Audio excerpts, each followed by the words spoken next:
আমার শখের ডাইনিং টেবিলটা আজকে একটু ডেকোরেশন করব। সংসারের প্রতিটা জিনিসে আমার অনেক বেশি শখের এবং পছন্দের। বিয়ের পর এই ছোট্ট ডাইনিং টেবিলটা দিয়েই আমার সংসার জীবন শুরু হয়েছিল। কিভাবে ডাইনিং টেবিলটা ডেকোরেশন করব সব কিছুই আজকের ভিডিওতে থাকছে। সো হ্যালো এভরিওয়ান, আসসালামু আলাইকুম। আশা করি যে যেখান থেকে আজকের ভিডিওটা দেখছেন সবাই আল্লাহর রহমতে অনেক বেশি ভালো আছেন, সুস্থ আছেন। বিয়ের আগে প্রতিটা মেয়ের একটা স্বপ্ন থাকে তার সুন্দর একটা সাজানো গোছানো সংসার হবে। তিল তিল করে গড়ে তোলা সংসারের প্রত্যেকটা জিনিসের প্রতি মেয়েদের অনেক যত্ন এবং ভালোবাসা জড়িয়ে থাকে। যে কোনো জিনিসই হোক না কেন সেই জিনিসটা যদি যত্ন করে রেখে দেওয়া যায় সেই জিনিসটা কিন্তু অনেক দিন পর্যন্ত ভালো থাকে। এই তো আপনাদের সঙ্গে গল্প করতে করতে সকালের নাস্তাটা আমি তৈরি করে নিচ্ছি।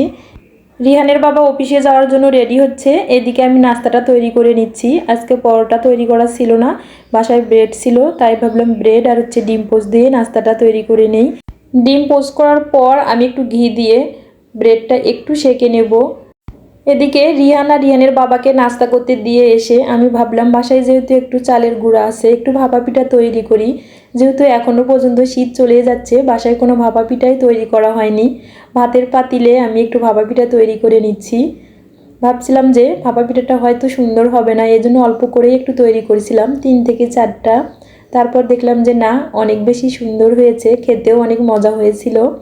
সবাই মিলে নাস্তা করে নেওয়ার পর আমি পুরো বাসাটা সুন্দরভাবে গুছিয়ে নিয়েছি।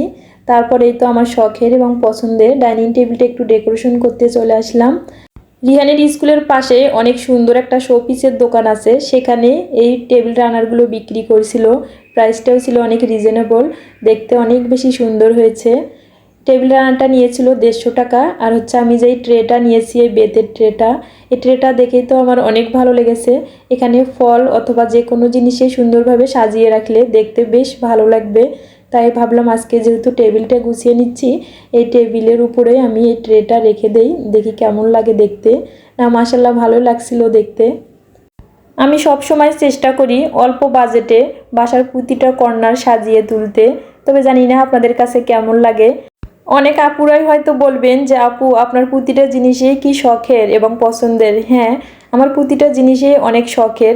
সংসার জীবনে যে ছোট্ট জিনিসটাই কেনা হোক না কেন সেটা অনেক শখ করেই কেনা হয়, এজন্য প্রতিটা জিনিসই হয় শখের।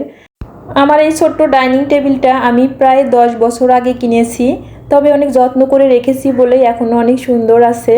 যে কোনো জিনিসেই হোক না কেন, সেটা সম্পর্ক অথবা কোনো জিনিসপত্র যদি যত্ন এবং ভালোবাসা দিয়ে রাখা যায় সেই জিনিসটা আসলেই অনেক বেশি সুন্দর থাকে।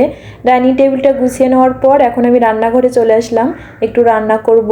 এখানে ছিল ফুলকপি, আলু, সিম, বেগুন, একটু ডালের বড়ি দিয়ে রান্না করব মাছ দিয়ে। বেশ কিছুদিন হয় গাইবান্ধা থেকে এই ডালের বড়িগুলো নিয়ে আসা হয়েছিল, তবে এখনও রান্না করা হয়নি। এই তো আমি এখন মশলাটা কষিয়ে সবজিগুলো দিয়ে দিচ্ছি।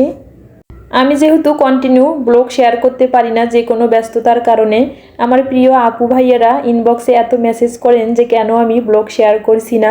এটা ভেবেই তো আমার অনেক বেশি ভালো লাগে। আমার এই ছোটো ছোটো কাজগুলো সবাই এত বেশি পছন্দ করবে আমি কখনো ভাবতেও পারিনি। এই তো আমার সেই ডালের বড়িগুলো আমি একটু শুকনো তাওয়ায় টেলে নিচ্ছি।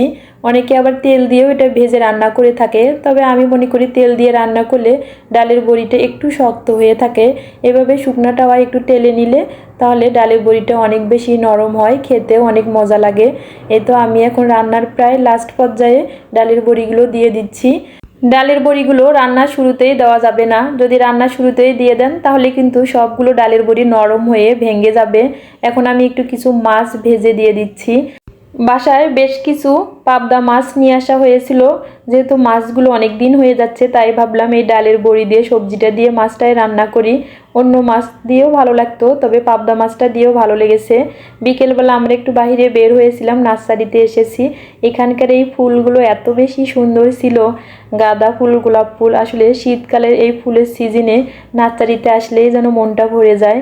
এখান থেকে আমি কিছু গাছ নিয়ে এসেছি, নেক্সট ব্লগে শেয়ার করব আমি গাছগুলো কিভাবে সাজালাম। তাহলে আজকে এ পর্যন্ত, সবাই ভালো থাকবেন।